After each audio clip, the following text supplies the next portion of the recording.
नमस्कार, मी Sagar Jagtap global Marathi news channel मध्ये आपल्या सर्वांचं स्वागत आहे। शेळी मेंढी पालन हा ग्रामीण भागातील एक महत्त्वाचा व्यवसाय आहे, जो शेतकऱ्यांना आणि विशेषतः महिलांना आर्थिक स्थैर्य मिळवून देत असतो। या व्यवसायाला चालना देण्यासाठी आणि महिलांना आत्मनिर्भर बनवण्यासाठी सरकार एक विशेष योजना राबवत आहे, ज्यामध्ये महिलांना तब्बल 75% अनुदान हे मिळत असतं। या योजनेच्या माध्यमातून महिला बचत गटांना आर्थिक मदत आणि प्रशिक्षण देऊन रोजगाराच्या नवीन संधी उपलब्ध करून दिल्या जात आहे, ज्यामुळे त्या आर्थिकदृष्ट्या सक्षम आणि आत्मनिर्भर बनू शकतील। या योजनेचे आता प्रमुख उद्दिष्ट काय आहेत आणि त्याचा फायदा तुम्हाला कसा मिळेल हे आता आपण जाणून घेऊया।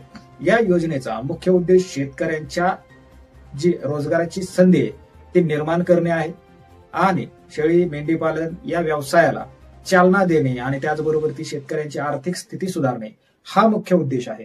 या योजनेअंतर्गत सरकार शेळी पालनासाठी 75% अनुदान हे देत असते, ज्यामुळे शेतकरी अधिक शेळ्या खरेदी करून आपला व्यवसाय हा वाढवू शकतात। यामुळे केवळ दूध आणि मांसाचे उत्पादन वाढून ग्रामीण अर्थव्यवस्थेला चालना मिळत नाही, तर पशुपालनाचे देखील ज्ञान आणि कौशल्य मिळण्याची संधीही उपलब्ध होते। या योजनेचा लाभ घेण्यासाठी अर्जदार महिला ही महाराष्ट्राची रहिवासी असणे हे आवश्यक आहे आणि तिचे वय 18 ते 55 या वर्षाच्या दरम्यान असावे।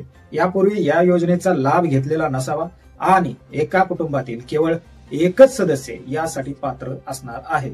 अर्जदाराकडे स्वतःची जागा, त्याचबरोबर ती चाऱ्याची व्यवस्था असणे आवश्यक आहे।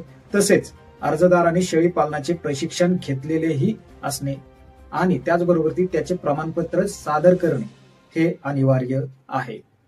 आवश्यक कागदपत्र या योजनेसाठी अर्ज करताना काही महत्वाची कागदपत्रे आवश्यक आहेत, ज्यात शेतकरी ओळखपत्र, त्याचबरोबर ती आधार कार्ड, पॅन कार्ड आणि जात प्रमाणपत्र म्हणजे तुम्हाला जात लागू असल्यास त्याचं प्रमाणपत्र, त्याचबरोबर ती दारिद्र्य रेषेखालील दाखला जर असल्यास रहिवासी दाखला, राष्ट्रीयकृत बँकांचे खात्याचा तपशील, त्याचबरोबर ती प्रशिक्षण प्रमाणपत्र लागणार आहे, पासपोर्ट आकाराचा फोटो, रेशन कार्ड, वीज बिल यांचा समावेश आहे। या योजनेसाठी अर्ज महाराष्ट्र.gov.in या संकेतस्थळावरती करता येईल।